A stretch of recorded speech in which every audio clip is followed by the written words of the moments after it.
prediksi saya sih ya, ini akan terulang kembali. Deja vu-nya itu badai dalam secangkir kopi. Salam NKRI teman-teman semuanya. M. Kodari kuliahi Adiana Pitupulu dan Lulu politikus PKB ketika mereka merasa paling paten soal demokrasi dan undang-undang, membuat, mengubah, merevisi, bahkan membatalkan sebuah undang-undang merupakan hal yang biasa. Itu tugas DPR, Dewan Perwakilan Rakyat.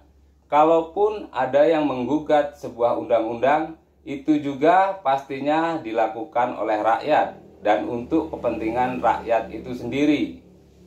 Adiana Pitupulu selalu bawa-bawa rakyat, seolah-olah PDIP lah yang punya rakyat.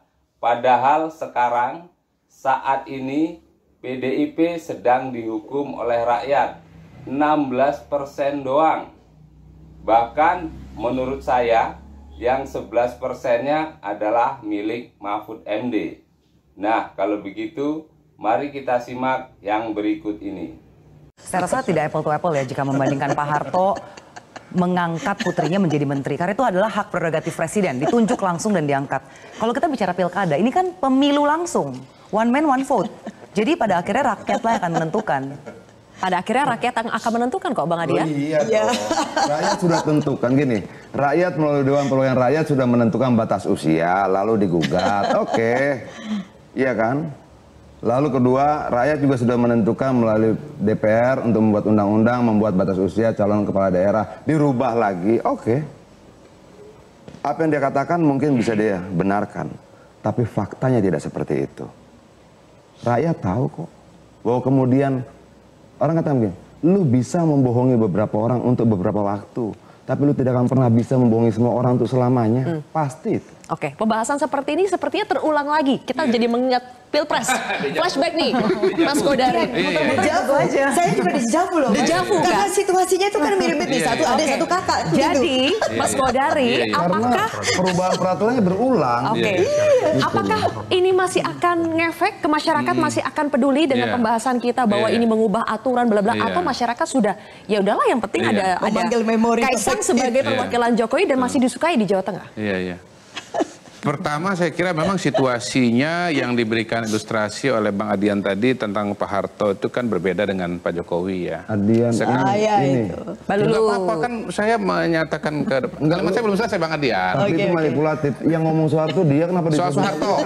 Soal Soeharto tadi siapa? Dia. Oke, mohon maaf. Oke. Maaf diterima. Jadi saya ingatnya Bang Adian, saya nggak ingat Pak Lulu. Lanjut Mas Kodari. Padahal itu disampaikan semalam ya, kemarin lalu ya. Jadi lirikan saya dua, ada lirik tertarik dengan lirik waspada.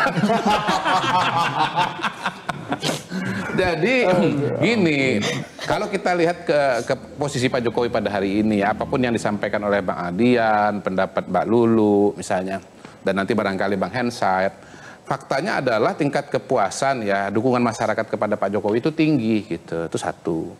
Dan dukungan itu kalau dikaitkan dengan pilkada, saya kira ya mungkin berulang nanti.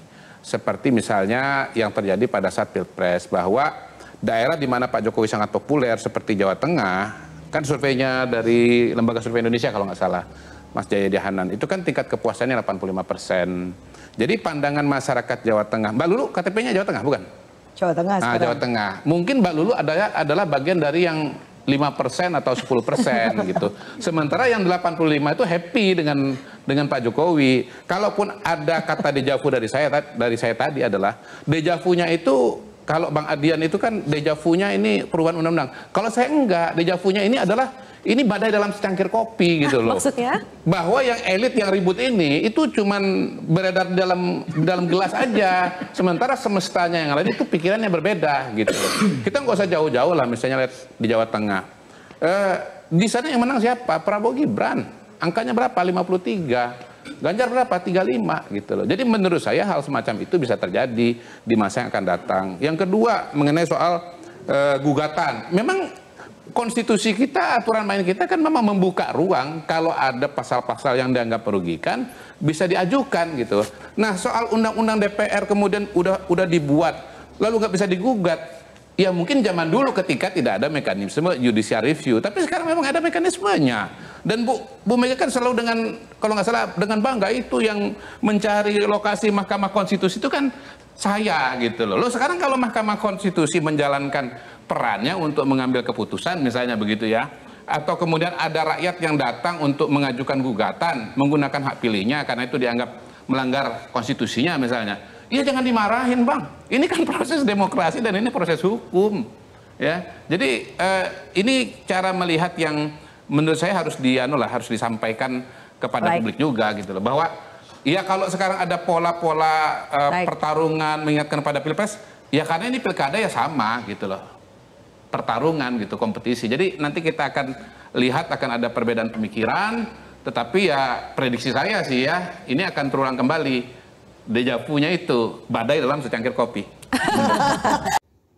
Itulah tadi pencerahan M. Kodari kepada Adian Apitupulu dan Lulu, politikus PKB.